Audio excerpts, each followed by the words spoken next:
Ассалаумағалейкум достар, қалай жағдайлар? Сендермен мен Әбеке DLC. Бүгін жаңа видео шығып отыр. Енді бұл видеода біз Франция ұлттық құрамасында карьера бастайтын боламыз. Енді өткен видеоны көрмеген болсаңыздар, көріп лайк басып кетіңіздер. Ол видеоның сілтемесі описанияда болады. Ендеше біз бастаймыз.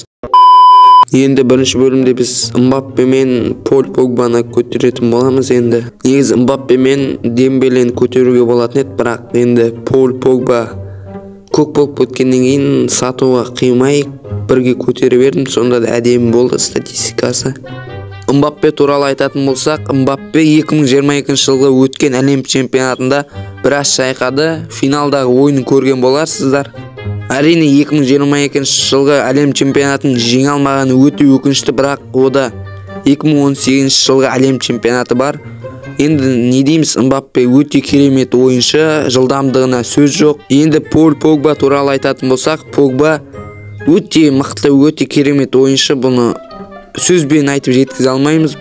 Бұл ойыншының ойынын көрген дарманда, көрмеген дарманда. Қазіргі таңда Погба Ювентусте, ал Килиан Мбаппе ПСЖ-да ойнайды. Килиан Мбаппе осы жазда Реалға ауысуы мүмкін деп еді, бірақ әлі белгісіз.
Mine degенше Kylian Mbappe мен Paul Pogba'ны көтеріп тастадық. Ендеше келесі бөлімдерде қандай ойыншыларды көтеретініңізді комментарияға жаза кетіңіздер. Және де бір айта кететін жағдай болып тұр. Осы аккаунт сатылатын болады. Егер де қызығып сатып алатын болсаңыздар, менің жекеме жазыңыздар. Ендеше видеоны лайк басып, каналға жазылып кетіңіздер. Қош, сау болыңыздар.